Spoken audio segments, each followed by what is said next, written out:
Hello guys, greetings from the land of cherry blossoms. Once again, this is Dudes and welcome to my channel.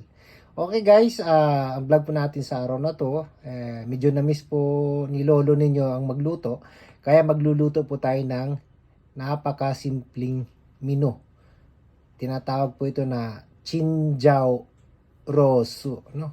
So parang Chinese siya pero sariling version ko to ha. So bago ang lahat, gusto ko lang pasalamatan ng aking mga subscriber na lumampas na po ng 1,000. So maraming salamat po sa inyong lahat. Sana'y dumami pa kayo. Ano pang hinintay nyo? Tara na, samahan niyo ako. Let's go!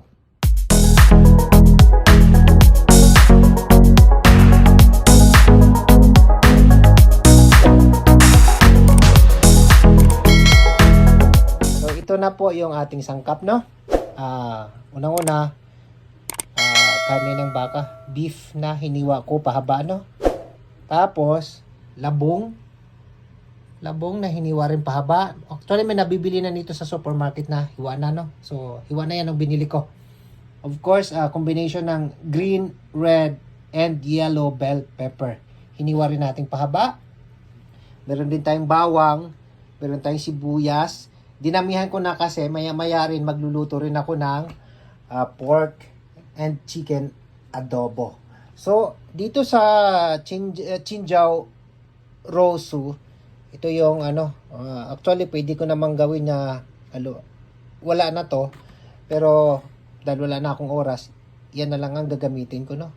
So, ayan, samahan nyo na ako magluto. Ayan, nagpainit na po tayo ng mantika, no? So, hatiin ko lang tong bawang kasi magluluto pa ako mamaya ng, yan ang sinabi ko ng adobo, no? So, ayan, isa natin yung bawang muna. Ulitin ko guys hindi po pang tutorial itong ginagawa ko. Share ko lang talaga kung paano lang ako magluto. Kasi gaya ng sinabi ko, gas-gas na itong linyang ko. May kanya-kanya tayong pamamaraan ng pagluluto. So ito yung sa akin So, mahilig talaga ako magluto. Tingnan mo naman yung asawa ko, hindi siya healthy. Diba? Nilagay ko na yung sibuyas. Huwag na natin damihan masyado. Kasi kukunti lang naman yung iluto natin. Nagdagan ko lang ng konti. Okay. Ayan. So, lutuin lang natin ng bahagya yung sibuyas. Para natin ilagay yung karni ng baka.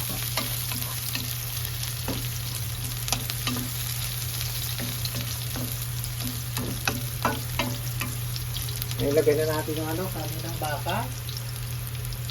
Lagay na natin at igisa natin hanggang sa magbago yung kulay.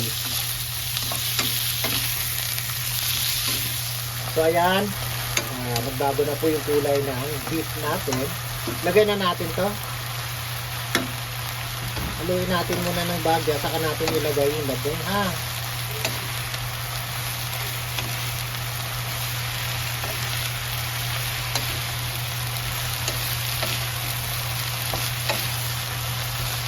maganda yung ma-absorb niya yung lasa ng bell pepper.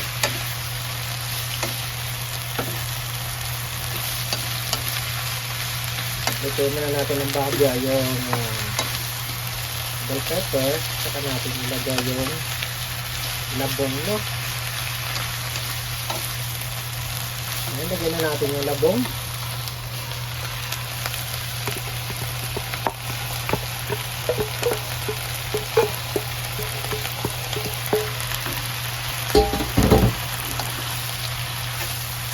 Simple lang, pero masarap siya.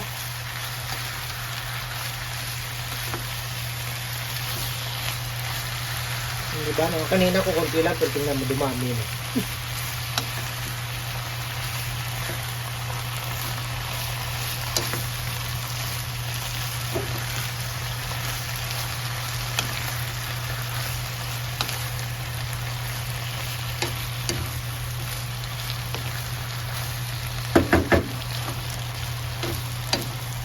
Luto lang natin ng konti, saka natin ilagay yung pampalasa niya, ha.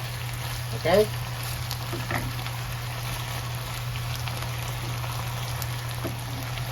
Ilagay na natin itong ating pampalasa, ha.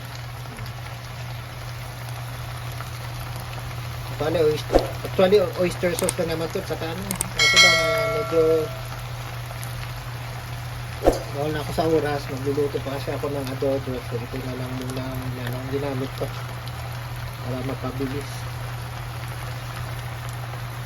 Alam nyo na, dito sa Japan, puro instant. Kahit ramen, instant na. Marami.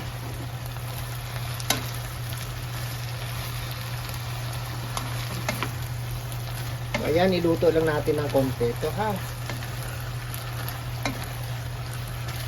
Ayan, kita nyo lumapot na, diba?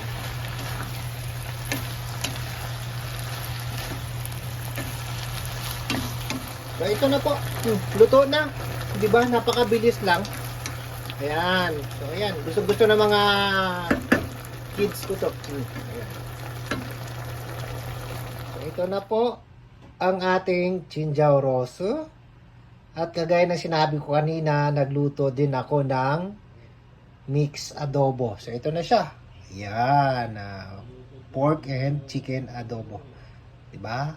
Yummy, yummy. Mouth-watering pork and chicken adobo. So, ayan.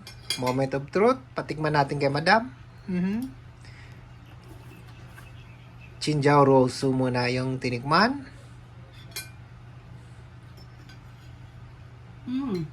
Ano po madam? Musta? Malasa, masarap. Ay, thank you. Ayan. Ayan, hindi ko pa naligpit yung sa lababo ha. Kasi medyo busy talaga ang lolo niyo. Ayan, tikman naman natin yung pork and chicken adobo. Labubulol. Lumabas na pagkabisaya ng lolo niyo. Okay? Pork adobo. Yummy, yummy. Ay, kawarazo. Yeah. Di pa rin nagbabago. Okay. Masarap. Thank you. Masarap. Ano yan? Pork, yung manok, tikman natin. Diba? Sarap na nga. Adobong Ilonggo yan ha. Ayan. Ganyan ang ako mag-adobo. Walang puwet. Wala, kasi puro hita yan. Pasensya na guys, di ko pa naligpit yung sa lababo. Pero si Mrs. na magliligpit niyan mamaya. Bese lang ang lolo nyo, bese. Manok. Pakitikman na lang po.